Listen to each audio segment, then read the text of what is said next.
What is going on, everybody? Welcome back to Chuds BBQ. My name is Bradley Robinson, and today I'm going to show you how I made this. Beautiful, delicious, smoky, tender, juicy, flavorful, amazing pastrami brine turkey breast. Coming up.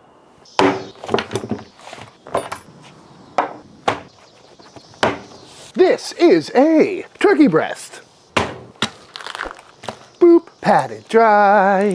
And what I got here is a big old turkey breast skin on. This one's actually looking pretty good. Oftentimes they're kind of falling apart a little bit. You can see the big gash in there, but it should work out just fine. And I picked this up at my local grocery store. We're lucky enough here in Texas to be able to buy these big old turkey boobs because this is what they cook at all the barbecue joints here in Texas. But if you can't find one like this, you could always get one of those bone-in, skin-on breast sections and debone it, or just pick up whatever they got. And this thing is massive. And the first thing I'm going to do is take off the skin, which may seem like something you don't want to do, but you know, I've cooked a lot of these turkey breasts in my day, and that skin can get a bit rubbery, so I'm going to remove it for a better presentation. We'll probably save this for turkey stock or throw it on the chud box, get some good crispy turkey chicharrones or something like that, but it peels right off. If you have to get your knife involved, no big deal. And what we should be left with is a nice big old clean turkey boob. Ooh.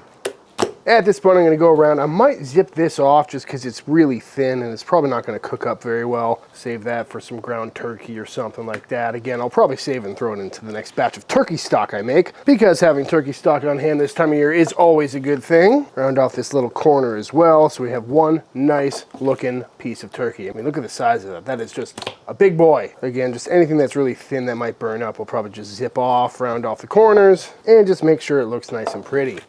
Beautiful. And at this point, you could wet brine, you could dry brine, you could just throw your favorite barbecue rub on this thing, toss it on the pit, and call it a day. But today we're going to do something a little bit different, and we're going to hit it with a pastrami brine. And that's something I've been wanting to do for a while because pastrami always has a little bit of a holiday flavor to it with the clove and the cinnamon, those warming spices that are really nice this time of year. And turkey breast doesn't have all that much flavor, so injecting it and brining it in a really flavorful brine, like a pastrami brine, and then covering it with pepper and coriander and smoking it off just sounds like a really good idea. So I think it's time to make a brine. Ingredients for our brine include some water,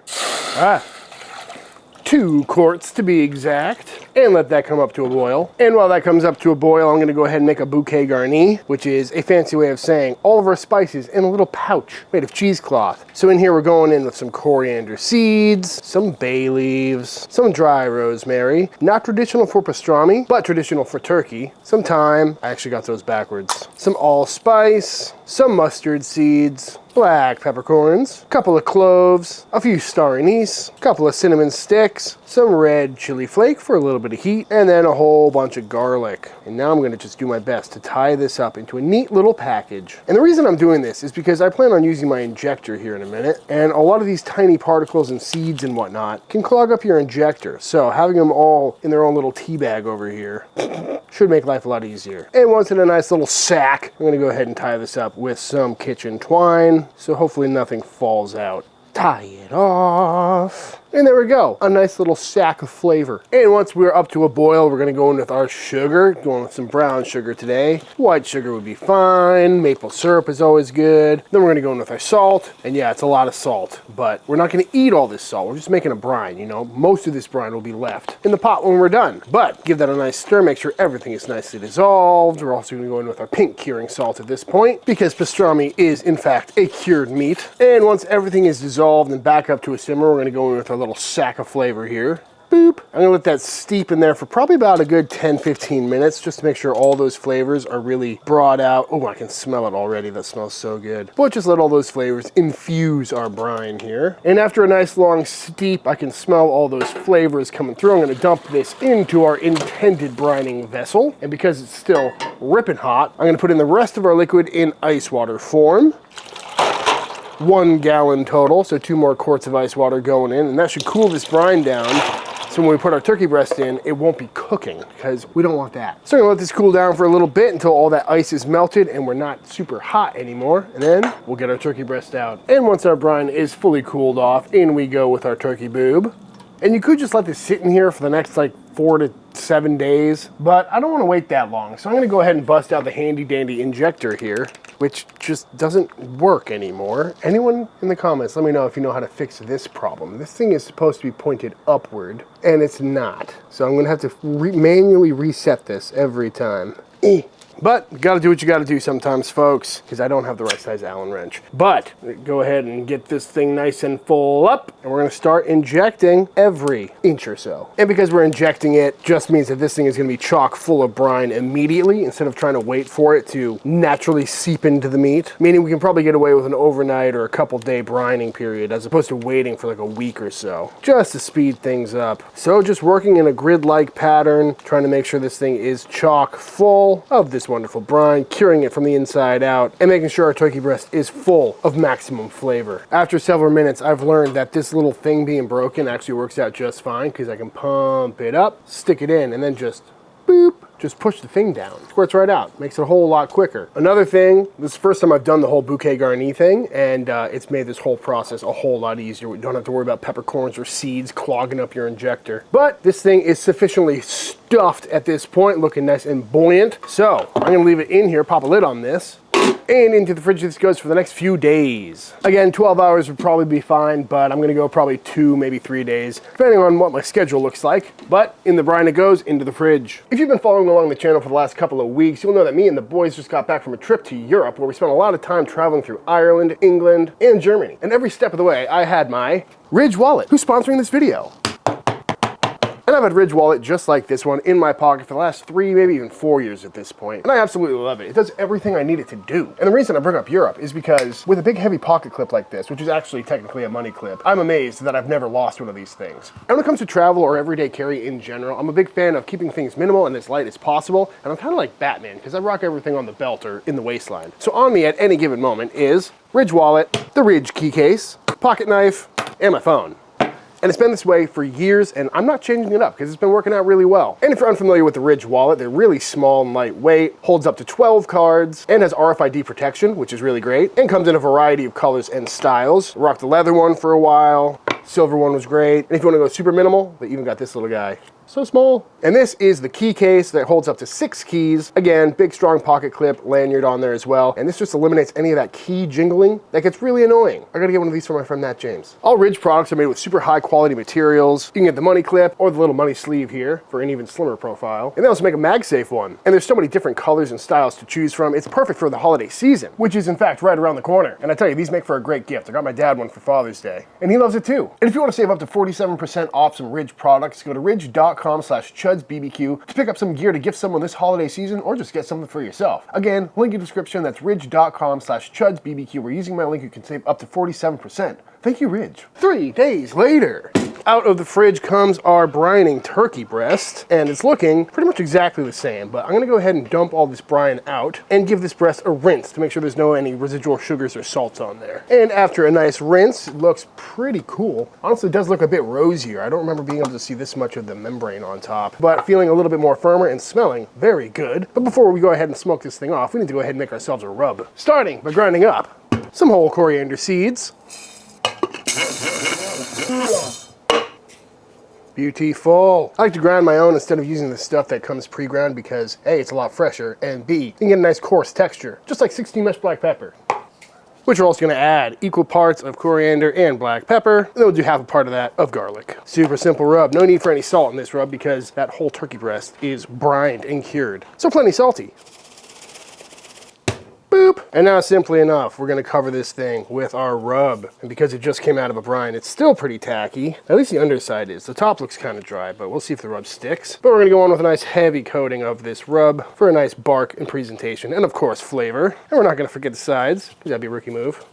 Flip it over, and again, top's looking a little dry, so I'm gonna hit it with some duck fat spray, just because it's the nearest liquid or fat to me. And then we're gonna go a nice dusting atop this breast. Definitely smells like pastrami though, that coriander, all the warming spices in the brine, but it's turkey, which should be very tasty, but it's not pastrami until we smoke it off. So I think it's time to fire up the pit.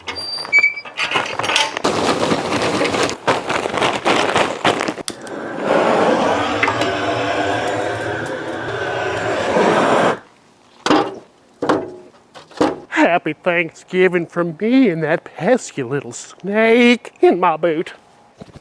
And on the pit we go. Gonna aim the thicker side towards the fire, although it's a pretty uniform turkey breast. And I'm putting it on before the fire really gets started, so we get a lot of that early smoke in here to get some better color on this thing, because the turkey breast is only going up to about 155 internal. So a little extra smoke flavor might help us out a little bit. But we're gonna be cooking around 275 for most of this cooking. It shouldn't take too long. But we'll check back in on this in a couple hours.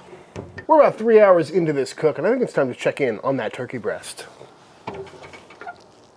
As you can see, we've got some beautiful color on that. That rub is adhered perfectly. Got that nice turkey breast golden brown look coming through strong. Internal temp rocking right around 140, 143. So I think it's time we go ahead and get ourselves our wrapping butter ready. Because as we all know, barbecue turkey breast is only super tasty if you add a whole bunch of butter to it. So starting off, we're going in with 2 sticks of some high quality butter and get that melting down. And once nicely melted down and nice and hot, we're gonna go in with a whole bunch of garlic.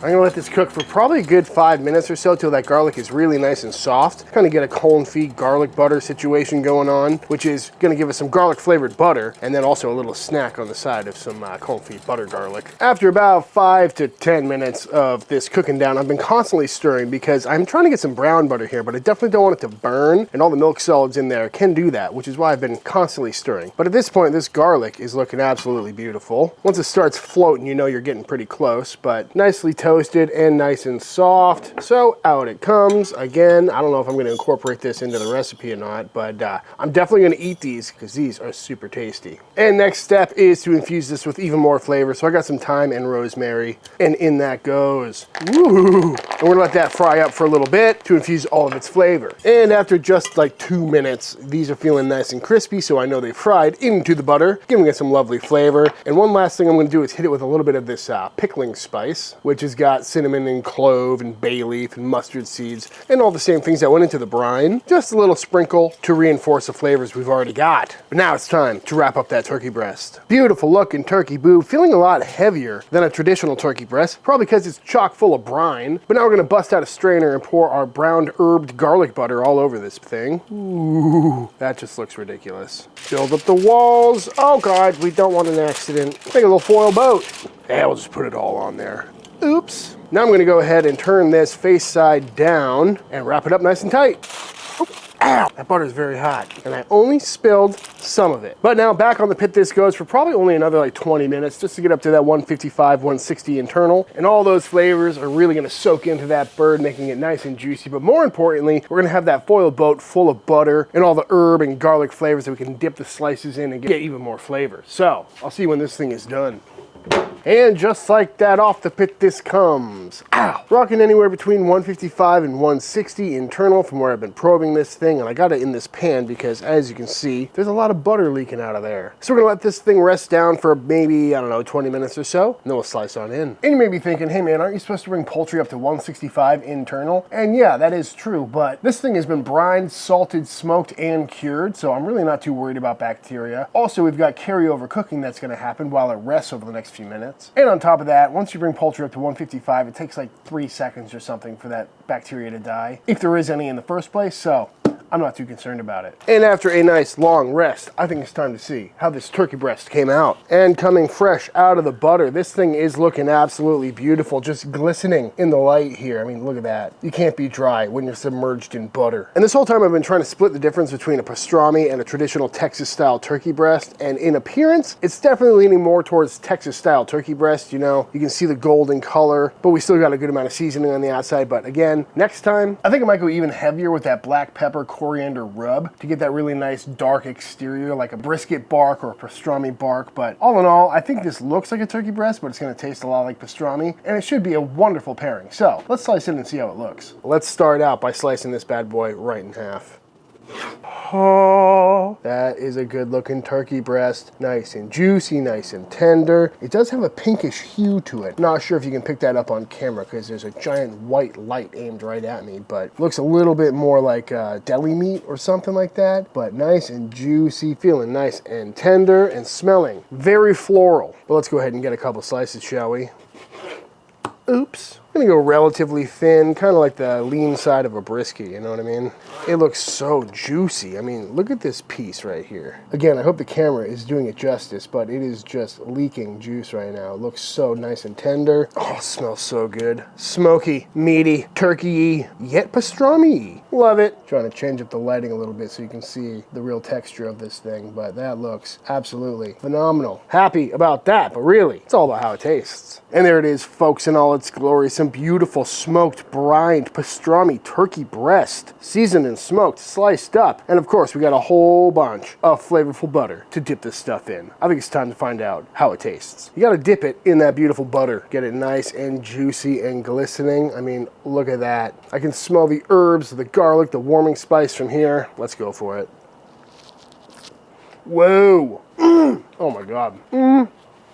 That is very delicious. You know, it's all the flavors are coming through. We got the clove and the cinnamon, but it's in the background. It's salty, it's briny, it's smoky. That coriander floral punch is coming in strong. And I think I probably should have used unsalted butter for all of that butter because a little bit on the salty side. But then again, I did brine this for like 4 days, I think. And I only intended to do it for like a day or two, but it's not bad. I think in a sandwich, this would be perfect. Let's go for another one. Now, that is solid. It really does taste like the holiday season, you know? There's rosemary, thyme, sage, garlic, butter. It's turkey after all. But again, with the warming spices and all the fresh herbs in there, it really does just taste like something you'd have on a holiday table. And it was a super easy cook, you know? That brine took like 10 minutes to make, and then it was all inactive work. I think it was a 4-hour cook total. Easy to carve, easy to serve. It's a no-brainer, folks. God, it's so tender, too. I mean, just look at that. Boop. Honestly, I really want to just take this, chill it down, and put it on the meat slicer because that would make for some absolutely perfect deli meat. Or just throw it on some rye bread with some spicy mustard, which I'm pretty sure I actually have. I might go do that. Found some bread. And don't think I forgot about these beautiful little garlic cloves from earlier. Not hot anymore, so they're not spreading nearly as well. That's a shame, but the flavor will be there. Grab some turkey right out of the butter. Boop, boop, oops. A little spicy brown on top. Yup. Not as magnificent as my normal sandwiches on this channel, but let's see how it tastes. Yup. Oh man, that's so good. There's just something so comforting about it, you know? It's the flavors of happy times. Yeah. I mean, that's one hell of a turkey sandwich right there. That mustard makes a world of difference too. Ladies, yeah. Would you like to try some pastrami brine turkey breasts? Yeah. It's nice and juicy in the middle here if you want to try it by itself. I also threw it on some rye bread with some spicy brown mustard. Ooh, a rye. I've been asking you to make a rye. I made it myself. It's kind of herby too. The bread is definitely not made by Oro wheat. Come on. This is my alternative to like trying really hard for Thanksgiving. If you want to see that video, check out my last video where I made a deboned turkey full of stuffing and all the fixins. This is more just something simple you can do in a couple hours. And then of course I made an herb butter, which is why it's so ridiculously it's so juicy. Moist. Fatty. It's so good. It is really good. The mustard and the bread is like cutting that, I think, really well. I did a ham brine turkey breast a while back, and I thought this was going to be similar, but it's completely different. Like, this tastes more Christmassy, you know what I mean? Yeah, this definitely tastes more Christmassy, but this is like the juiciest turkey I think I've ever had. It really Turkey is. breast. If you want it to drip more, you can dip it right in the jus. That's why it's there. Give me that jus, baby. Oh, yeah, go for it. Oh, you dirty dog. Do y'all need another half sandwich? Absolutely. I think so. All right, let's do it. And while they devoured the rest of that, and I probably eat a lot more of this off camera, I think it's time for the official taste test. All right, y'all, and that is it. That is how to make some absolutely fantastic pastrami brine turkey breast on the smoker. I highly recommend giving this one a try. You know, it's really not that difficult of a cook. Sure, the brining process takes a couple days, but I'm pretty sure you could get away with an overnight on this. But if anyone does that, let us know in the comments down below. But it's a great way to take a barbecue staple like a smoked turkey breast with a lot of butter and just add some more flavor that are really fitting for this time of the year, and also make serving your family a whole lot easier. Because slicing up a boneless turkey breast is a lot easier than trying to carve a bird and try to nail the doneness of breast meat and dark meat at the same time. But all that being said, if you enjoyed this video, let me know by hitting that subscribe button. Let YouTube know by dropping a like on this video. If you give this recipe a try for yourself, be sure to tag me on Instagram at Chuds BBQ. I'd love to see what y'all are cooking. Big shout out to all the Patreon members. Thank you for supporting Team Chud and allowing me to keep making all these videos. And until the next time I see you, please go cook something outside. Peace!